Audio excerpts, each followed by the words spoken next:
앵무새를 한 마리 키웠습니다. 앵무새가 엄청 똑똑했어요.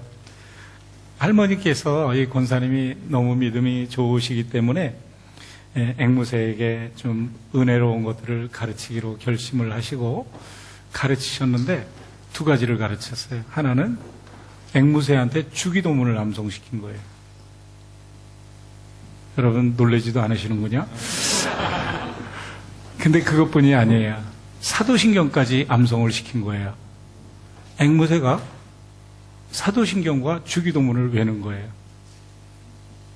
여러분들 중에 주기도문, 사도신경 못 외시는 분 계시면 나는 앵무새보다도 뭐하다?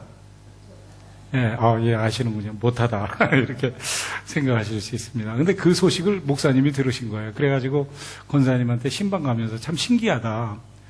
그랬는데 아니나 다를까 가자마자 권사님이 자랑하라는 목사님, 얘가요 얼마나 똑똑한지 오른발을 딱 당기면 주기도문을 외요. 왼발을 딱 당기면은요 얘가 사도신경을 외는 거예요. 그렇게 말했어요. 그랬더니 목사님이 짓궂게 생각을 했어요. 그래가지고 그러면 양발을 다 당기면 어떻게 되는 거예요? 그랬더니 앵무새가 목사님을 딱 쳐다보면서 그럼 넘어지지 이 바보야. 그러시더래요. 여러분, 언어로 사람을 웃기고 행복하게 해줄 수도 있고요. 또 언어로 사람을 넘어지게 할 수도 있습니다.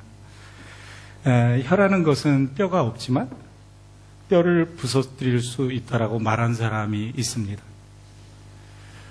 혀의 엄청난 영향력과 파괴력의 그 결과를 강조하는 말씀입니다. 말 한마디에 사람의 인생이 세워지기도 하고 또 그 사람의 인생이 상처를 입고 무너지기도 합니다.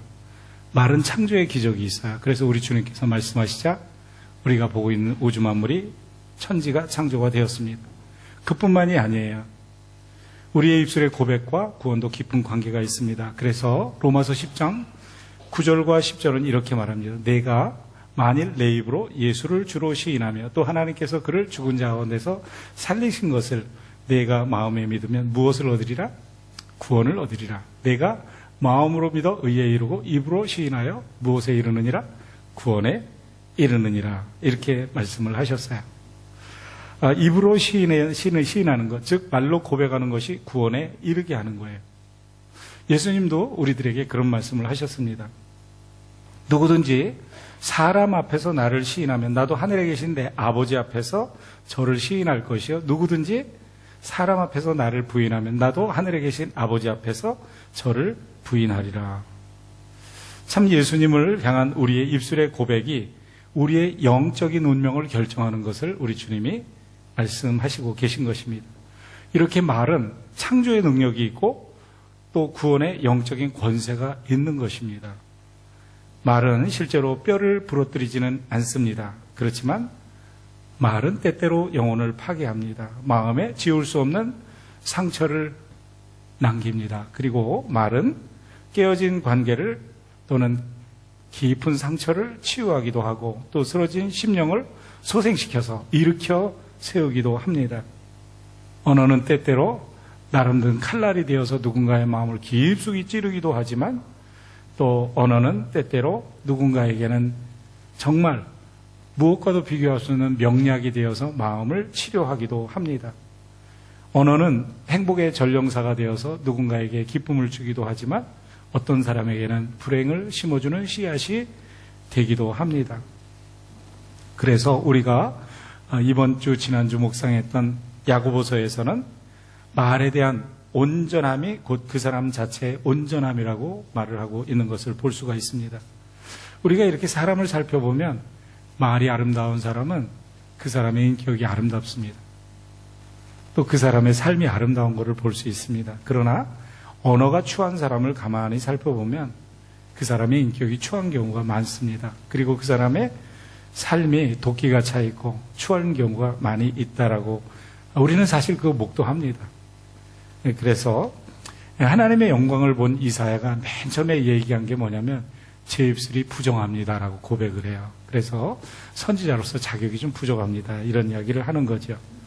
그리고 늘 하나님 앞에 정직한 왕으로 평가를 받고 있는 다윗도 하나님 앞에 기도했던 제목 중에 중요한 것 한 가지가 있는데 제 입술에다가 무엇을 세워주세요? 파수꾼을 세워주십시오. 이렇게 기도를 했습니다. 이토록 혀를 다스리는 것은 매우 중요하고 영적인 행위와 깊이 연관이 되어 있는 것을 말씀을 하고 있습니다. 특별히 그리스도인들은 입술의 열매를 통해서 우리가 그리스도의 향기를 전할 수 있죠. 그리고 또 어떻게 보면 그 반대편에서는 우리의 언어를 통해서 우리가 예수님을 닮지 못했다는 것을 증명하면서 인격의 악취를 세상 속에 풍겨낼 수도 있습니다. 혀를 다스리는 지혜는 그런 의미에서 우리 그리스도인들이 배워야 하는 가장 요긴한 지혜 중에 하나라고 생각이 됩니다. 혀를 통해서 사용하는 어떤 누려야 되는 축복들이 있고 축복의 통로가 되어야 되는데 그런 것들을 우리가 사용하지 못하기 때문에 그렇습니다. 자, 그렇다면 저희들이 이제 생각해 보는 게 어떻게 하면 이 언어라는 축복을 통해서 행복을 전하는 이런 대화를 할 수 있을까? 굉장히 중요하지 않습니까? 제가 이 설교를 준비를 하고 아침에 기도를 하면서 조심스럽더라고요. 아침에 이제 아내하고 커피를 마시면서 아침을 먹어야 되는데 어떻게 대해야 되나? 그리고 어떻게 이 말씀대로 좀 한번 해볼까? 이런 생각을 했는데 우리 집사람이 너무 친절해가지고 그럴 필요가 없이 아주 잘 진행이 되어서 교회로 왔습니다. 참 다행스러운 것 같아요. 아내를 잘 만나야 됩니다. 우리 성도들이 늘 말하는 게 사모님 잘 만났다 그렇게 말씀하셔서 제가 평생 그러면 뭐 목사는 뭐야 뭐 이렇게 생각을 하고 있는데 농담입니다. 오늘 주신 이 하나님의 말씀을 보면 성경적인 원리를 저희한테 가르쳐 주는데 그 성경적인 원리를 가르쳐 주면서 언어가 갖고 있는 특성을 보여주어요. 그래서 그 특성을 잘 이해를 하면 이거를 영적으로 잘 적용할 수 있는 것을 말을 합니다. 오늘 본문을 보면 몇 단락으로 나누어지는데 첫 번째 1절과 2절에서 보면 많이 선생이 되지 말아라 이렇게 이야기를 합니다. 이 말은 저희들이 좀 그 유대 예수님께서 이제 살아 계실 때에 그 당시의 유대 문화를 조금 이해하면 쉽게 이런 말을 하는 이유를 깨달을 수가 있습니다. 당시 유대 문화에서는 이 가르치는 일을 매우 가치 있고 또 존경을 받는 그런 직업으로 여겼습니다. 그러다 보니까 야고보 사도가 이 편지를 쓸 당시만 해도 유대인들이 말씀을 가르치는 선생이 되기를 원하는 사람이 굉장히 많았습니다. 그리고 오늘날도 여러분이 유대 사회를 좀 아시는지 모르겠지만 이스라엘 사람들은 이 가르치는 랍비에 대해서 굉장히 존중을 하고 존경을 합니다. 그래서 무슨 일이 있으면 늘 랍비한테 가서 이렇게 이제 상담을 하고 그러지 않습니까? 그 랍비를 우리는 선생으로 번역을 하는 것이죠. 그래서 야고보 사도는 이런 문화적인 분위기 가운데에서 가르치는 것을 굉장히 좋아하는 그런 사람들, 그게 좋은 일이기는 하지만 그 가르치는 사람이 인식해야 하는 가르치는 자로서의 사용하는 언어에 대한 책임이 중요하다는 것을 강조하는 거예요. 책임이 중요하다. 자기가 언어를 통해서 가르친 대로 모범이 되는 영적인 삶을 살아야 되는 책임이 있는 것을 강조하는 거예요. 가르치고자 하는 사람들이 빠지기 쉬운 모순이 있다라는 거예요. 거기에 위험이 바로 거기에 있다는 거예요. 말이라는 행위를 통해서 가르치는 것은 좋은 일이지만 그 가르친 사람의 삶의 행위로 그것이 쉽게 말하면 번역되어서 행동으로 나타나지 않는다면 굉장히 큰 실수를 하는 것이라는 것을 이야기를 하는 거예요. 그리고 그것이 그 말을 듣고 배운 사람들에게 얼마나 나쁜 영향을 미치는지도 우리로 하여금 생각하게 하는 거죠. 그뿐만이 아니죠. 야고보 사도가 이 가르치는 사람들, 즉 선생이 되려는 사람들에게 그 말하면서 그 심성 속에 자리 잡고 있는 것을 우리로 하여금 생각하게 하는 거예요. 그 가르치는 사람들의 생각 속, 그 은밀한 내면 속에 있는 정체가 뭐냐 하는 것을 우리로 하여금 파악하게 하는 거예요. 저부터도 이것을 사실 느낄 때가 많습니다. 예를 들면 가르치고자 하는 자의 그 언어 가운데는 무엇이 있죠? 상대에 대한 은연중에 우월감이 있어요. 우월감이 있을 수 있어요. 또 자기를 나타내고자 하는 과시 욕구가 표현될 수 있어요. 여러분, 우리가 요새 커피 브레이크 하고 있잖아요. 어제는 45명이 참석을 하셨더라고요. 너무 감사한데 다음 주도 참석하실 수 있습니다. 그러니까 혹시 시간 없어서 못 오신 분 참석하세요. 그런데 저희들이 그 커피 브레이크에서 제일 말하는 게 뭐냐면 우리 보고 뭐예요? 말 좀 조금만 해라. 알고 있는 거 다 표현하지 말아라. 그래서 less talk. 그 다음에 저 사람들한테 more talk. 상대방이 더 말을 많이 하도록 해라. 이거 아니겠어요? 근데 우리 속에는 언제든지 내가 알고 있는 거를 말을 함으로 자기를 과시하고자 싶어하는 생각이 있어요. 특별히 선생님 된 사람들은 그런 게 많아요. 그 중에 이런 함정에 제일 빠지기 쉬운 사람이 누굴까요? 목자로 시작되는데 혹시 아세요? 목사님들이에요. 그래서 늘 가르치려고 드는 거예요. 그러다 보니까 집에서도 아들, 딸한테도 똑같이 가르치려고 그러고, 그리고 학교에서 선생님 하는 분들은 어떻게 해요? 늘 가르치려고 들어요. 그래서 이 유치원이나 한국에서 주일학교 교사를 하신 분이 우리 교회에 와서 예배를 참석하시고 저를 만나면 늘 유치원생처럼 이렇게 목사님 이렇게 하시면 됩니다. 그러고 한국으로 가셔요. 그럼 참 감사하긴 한데 습관이죠. 그리고 이제 가르치고자 하는 사람들의 그 의욕은 뭐냐면 자기가 이 가르치는 게 옳으니까 강요하거나 집착하려는 어떤 경향이 있어요. 그래서 변화를 요구를 하는 거예요. 이렇게 변화돼야 된다는 거예요. 그리고 또 그게 안 될 때는 어떡하죠? 판단해요. 그리고 정지하는 거예요. 여러분 속에 그런 것이 혹시 없는지 한번 살펴보세요. 그러다 보니까 은밀한 중에 작동하는 이런 내적인 교만의 모습을 오늘 본문에서는 너는 경계해야 된다는 것을 말씀하고 있는 거예요. 선생된 우리가 더 큰 심판을 받을 줄로 알아라라고 말해요. 그래서 많이 선생이 되지 말라는 거예요. 말이 갖는 책임을 인식하라는 거예요. 끊임없이 말하는 사람이 있잖아요. 좋은 것일 수도 있고 좋지 않은 것일 수도 있어요. 혹시라도 우리 내면에 은근히 작동되고 있는 선생이 되고자 하는 욕구가 상대를 향한 우월주의나 자기 과시가 되지 않도록 경계하라고 말씀을 합니다. 행복한 대화를 하는 방법이에요. 1절과 2절인데 두 번째는 뭐냐면 혀의 부정적인 영향력, 혀의 부정적인 위험성을 알라라고 말을 합니다. 오늘 이 본문 앞서서 야고보 사도는 이거를 저희한테 이야기를 했어요. 내 사랑하는 형제들아, 너희가 알거니와 사람마다 듣기는 속히 하고 말하기는 더디하고 성내기도 어떻게 해라? 그것도 더디해라. 말하기는 어떻게 하라? 더디해라. 듣기는 어떻게 하라? 속히 하라. 이렇게 이야기합니다. 말하는 것도 굉장히 중요하지만 그러나 야고보 사도가 말하는 것은 말하는 대화보다 더 중요한 건 무슨 대화다? 듣는 대화다라는 것을 이야기하는 거예요. 말하는 대화는 누구 중심이에요? 자기 중심이에요. 듣는 대화는 상대방 중심이에요. 말하는 대화는요, 자기 존중이에요. 그러나 듣는 대화는 상대를 존중해 주는 거예요. 어느 게 더 고차원이에요? 듣는 대화가 고차원인 줄을 믿으시길 바랍니다. 왜냐하면 성경이 그 말씀을 하고 계신 거예요.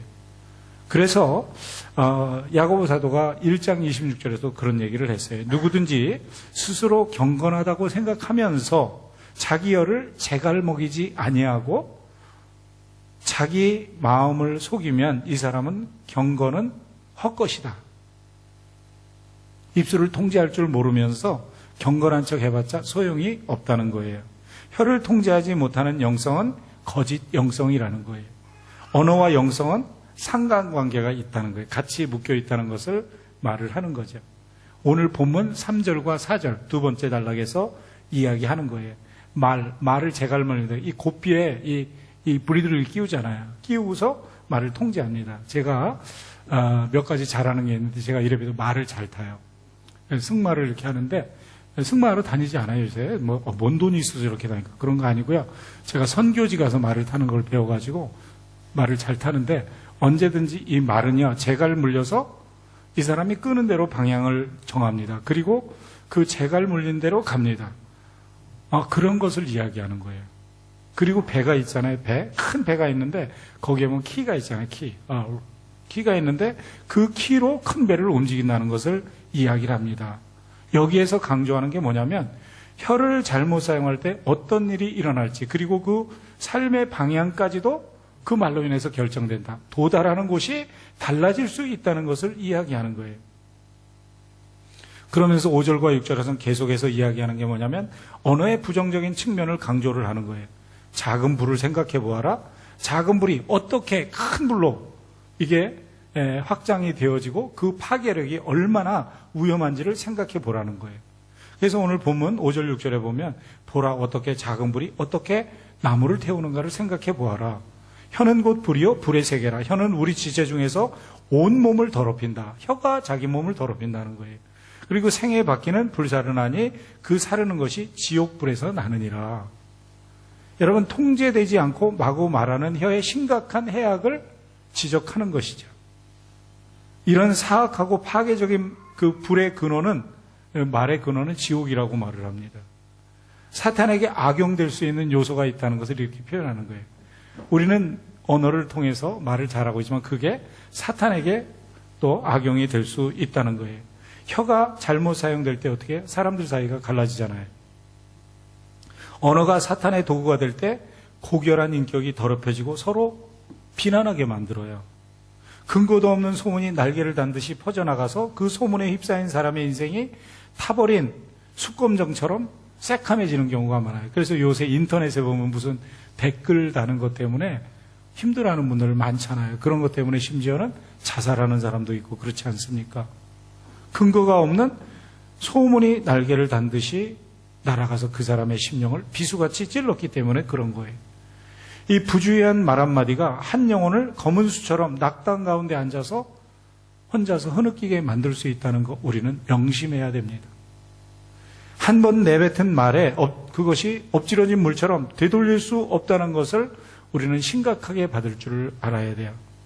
한 번 입은 화상의 상처가 영원히 남듯이 우리가 혀로 인해서 입은 상처 또한 영원히 남는다는 사실을 기억해야 돼요. 저는 그런 경우를 수없이 봐요.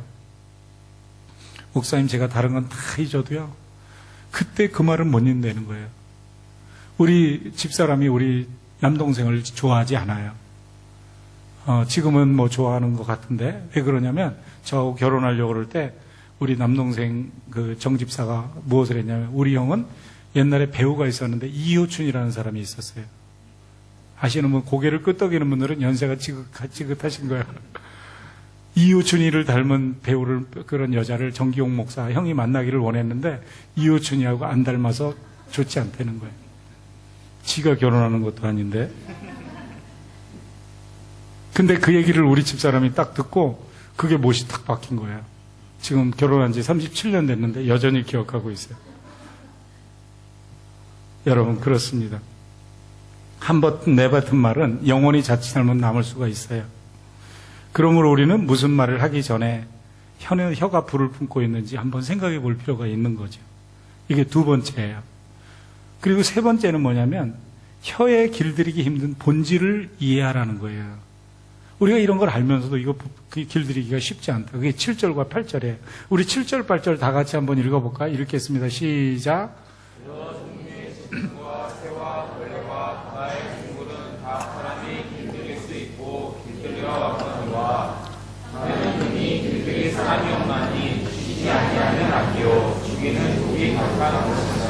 예, 그렇습니다. 인간은 자기들의 필요한 동물들을 거의 다 길들입니다. 그래서 농사도 짓지요.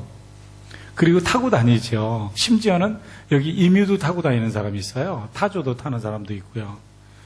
그래서 동물로 하여금 집을 지키게 합니다. 자기는 나가서 마음대로 돌아다니면서 강아지 길들여서 집 지켜라. 그리고 동물을 길들이다 보니까 어떻게 애완동물이 되는 경우도 있습니다.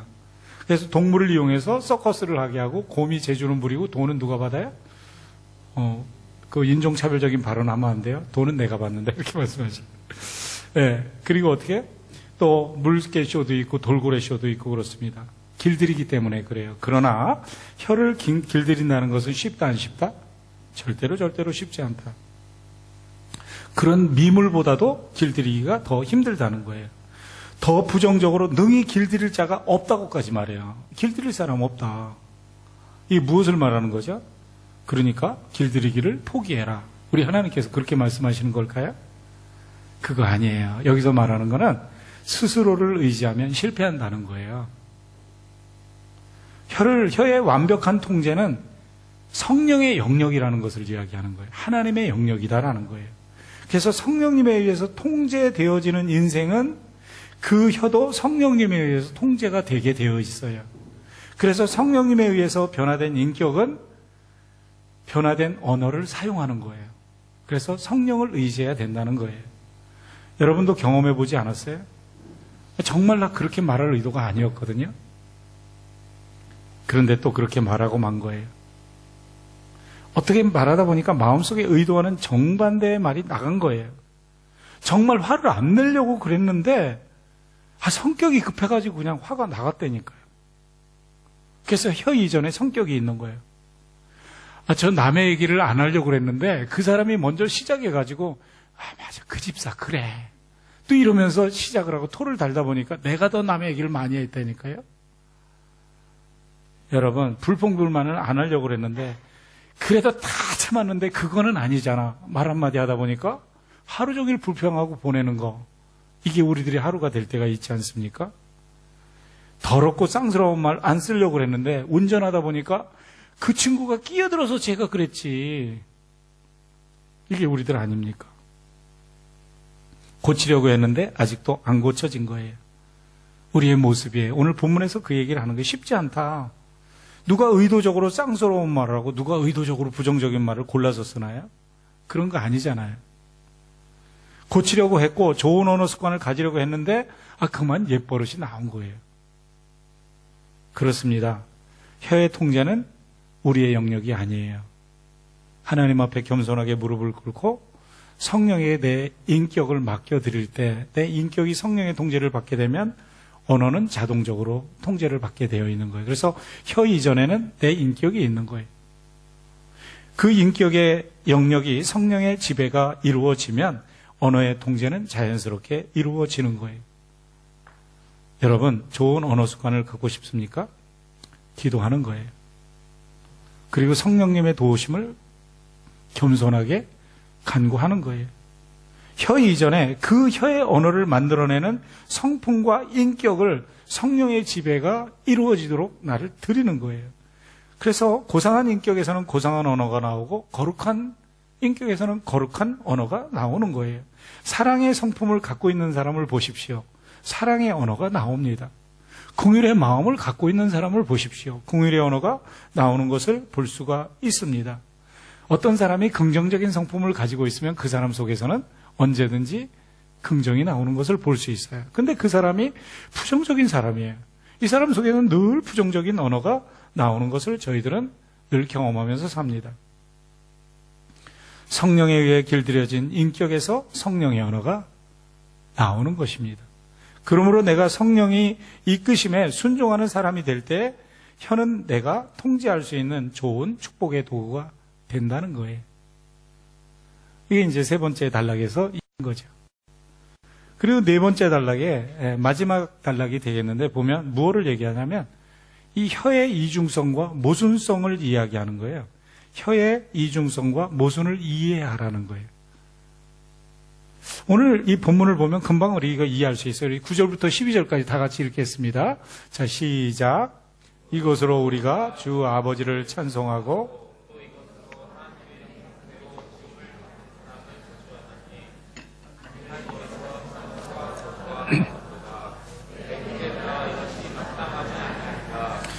샘이 한 구멍으로 어찌 단물과 쓴물을 내겠느냐. 내 형제들아 어찌 무화과 나무가 감람 열매를 포도나무가 무화과를 맺겠느냐. 이와 같이 짠물이 단물을 내지 못하느니라. 아멘. 야고보 사도는 마지막으로 이 혀의 이중성과 모순성을 클라이맥스로 지금 하이라이트 시키고 있는 거예요. 야고보 사도는 이런 일관성이 없고 또 상반된 우리의 모순의 모습을 사실 1장에서 이미 이야기를 해놨어요. 1장 6절에서 8절을 보면 믿음과 연관시켜서 그런 말을 합니다. 오직 믿음으로 구하고 조금도 의심하지 말아라. 의심하는 자는 마치 바람에 밀려 요동하는 바닷물결 같으니 이런 사람은 무엇이든지 주께 얻기를 생각하지 말라. 두 마음을 품어 정함이 없는 자로다. 이렇게 이야기를 하시거든요. 기도를 한다는 것은 응답을 받고 얻게 될 것을 믿기 때문에 하는 거 아니에요? 그런데 기도하면서도 의심하는 것은 실제로는 믿지 않는다는 것을 이야기하는 거예요. 요동하는 바다 물결처럼 이것도 아니고 저것도 아닌 정함이 없는 모습을 이야기하는 거예요.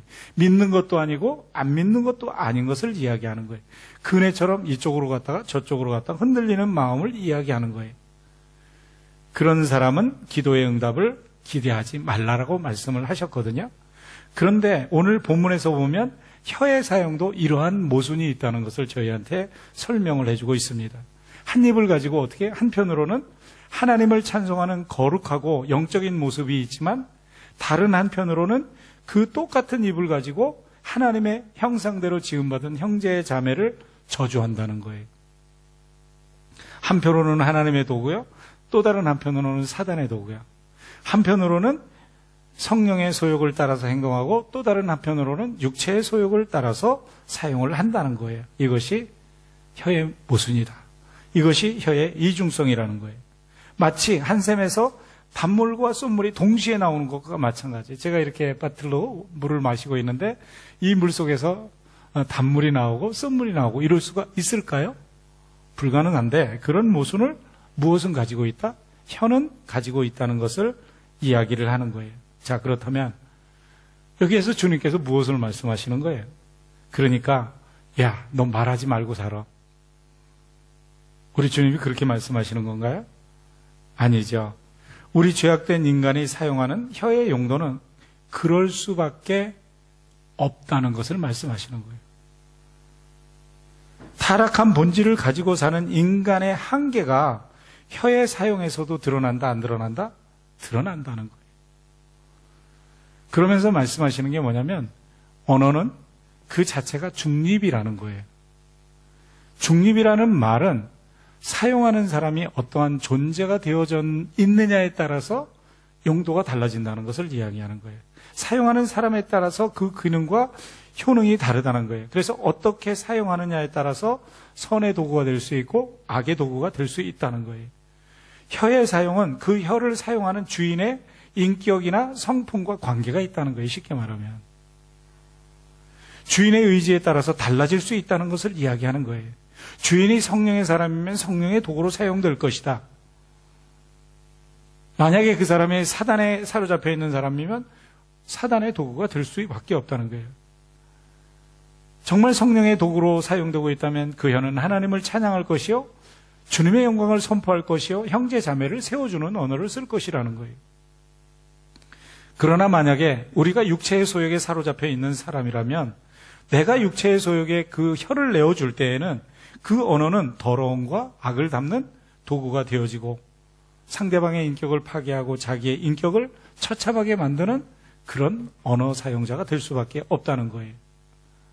자, 여러분, 여기에서 우리가 한 가지 발견하는 사실이 있어요. 그게 뭐냐면 우리가 맨 처음에 살펴본 것처럼 언어는 창조의 역사를 일으켰고요, 언어로 말미암아 우리는 구원을 얻을 수가 있어요. 이런 의미에서 볼 때 원래 언어는 축복의 도구라는 것을 우리는 알 수가 있습니다. 언어는 하나님에 의해서 창조의 역사를 일으켰죠. 그리고 모든 창조물은 하나님 보시기에 어땠어요? 좋았더라.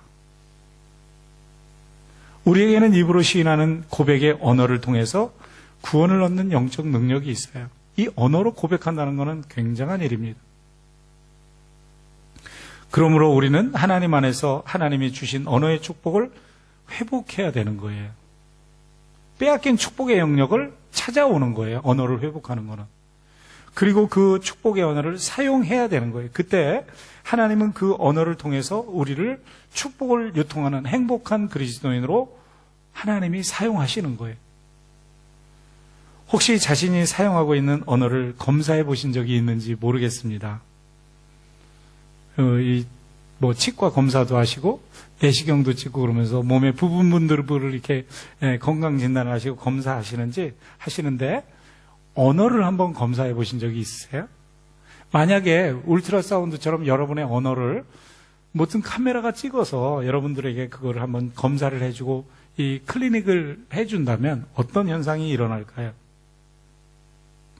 때에 따라서 적절한 언어를 사용하고 계십니까? 부정적인 언어를 사용하는 게 너무 많지 않습니까? 당신은 긍정의 언어의 사람입니까? 사람들이 당신하고 대화를 나누는 걸 좋아합니까? 아니면 마지 못해서 합니까? 대화를 한다고 해서 다 대화가 아니에요. 마지 못해서 상대하는 경우도 많이 있어요. 그거는 그 사람의 인격 때문이에요. 내 언어에는 축복의 말이 많습니까? 아니면 비판하고 정죄하는 언어가 많습니까? 내 자신을 드러내면서 연약 속에서 상대방에게 마음문을 여는 대화가 많습니까? 아니면 남들의 연약들을 드러내면서 들추고 그것을 비판하는 것이 많습니까? 점검해 보셨습니까? 저와 여러분들의 언어의 그 습관을 만약에 점수를 매긴다면 몇 점이나 될까요? 제가 그런 얘기를 합니다. 교회의 부흥은 부엌에서 시작된다. 부엌에서 부정적인 말만 없고 불평만 안 하면 교회는 아무 문제 없어요. 모든 것은 이 부엌에서 시작되는데, 왜냐하면 그곳이 너무 이렇게 친하게 친밀하게 봉사하는 곳이 되다 보니까 말씀들을 많이 하셔서 그래요. 한마디만 안 하면 좋은데 한마디 때문에 그런 경우가 많이 있잖아요. 여러분, 언어는 인간이 관계를 맺으면서 살아가는데 매우 중요한 관계의 매체가 아니겠습니까? 언제 어떤 상황에서 어떤 말을 하느냐에 따라서 그 관계의 성격이 달라집니다. 사용되는 언어와 형태에 따라서 관계가 증진되기도 하고 관계가 파괴되기도 합니다.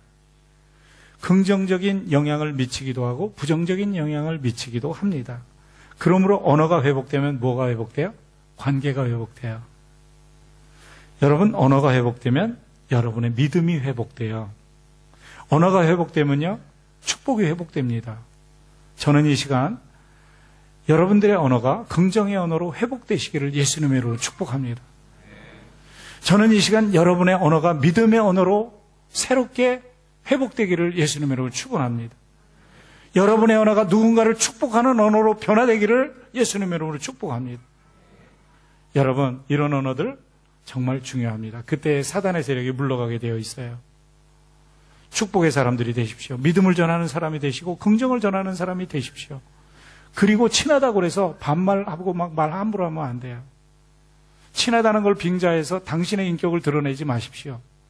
교회에서 집사님 그렇게 부르세요. 아무개야 이렇게 부르고 친한 척하다가 나중에는 아무개야 그러고 싸우는 것 때문에 너무 인격이 우습게 되는 경우가 얼마나 많습니까? 너무 친한 척하지 마세요. 그러면 무슨 모든 것이 다 무너지는 줄 그렇게 생각하면 곤란해요. 인격과 신앙의 모습이 잘 담겨져 있는 적절한 언어가 멋있는 거지, 반말하면 친한 줄로 하는 거는 어쩌면 인격이 아직 성숙하지 않은 것인지도 몰라요. 그거 좋은 거 아닙니다. 적절한 예절을 갖추고 언어를 사용할 때 그 언어는 향기를 바라고 덕을 쌓고 상대를 세워주는 거예요. 그때의 믿음의 언어, 축복의 언어, 긍정의 언어가 살아나기 시작하는 거예요. 특별히 뒷이야기들을 안 하는 게 좋습니다. 그리고 귓속말 하지 마십시오. 귓속말 할 것 같으면 말을 해라 하지 말라? 안 하는 게 옳은 거예요. 귓속말 할 거를 왜 와서 사람들 보는 데서 귓속말을 해요? 두 사람이 그저 먼 데 가서 블루 마운틴 제놀란 케이브 들어가서 두 사람이 하세요. 귓속말을 하고 사는 인생은 이 트랜스페런시, 삶의 투명성이었기 때문에 늘 행복하지 않아요. 무슨 얘기를 해도 아무것도 꺼리낌이 없는 그 투명성이 있는 것이 인생은 제일 좋은 거예요. 하나님 앞에서도 그렇고 사람 사이에서도 그렇습니다. 그러면서 중요한 거 하나 강조를 드리고 싶은 거는 말하기보다 들어주세요. 최고의 화술은 잘 들어주는 거예요. 그냥 들어주는 거예요. 그거를 이제 좀 어려운 말로 공감적 경청이다 이렇게 하는데, empathic listening 아니면 active listening 이런 얘기를 써요. 제가 어제 이제 우리 집사님 식당에서 식사를 하게 되었어요. 근데 그분이 호주 그 수녀님이신데 저하고 같이 이제 공부를 하는 관계로 만났던 분인데 이렇게 만났어요. 만났는데 이분이 육개장을 시켜서 먹는데 호주 그 수녀님이 그렇게 육개장 잘 먹는 사람 처음 봤어요. 맛있다고 그러면서, 그리고 이 사이드 디시가 김치랑 나오잖아요. 이게 남기면 안 된다는 거예요. 그래가지고 짠 거를 다 먹었어요. 참 여자분이 많이도 먹더라고요. 그런데 이분의 특징이 있어요. 이분은 제가 이제 개신교 목사잖아요. 이분은 수녀님이고. 근데 얘기를 하는데 이분은 그러냐고. 이게 non-verbal communication skill이라는 게 있어요. 그냥 비언어적인 대화법이 있거든요.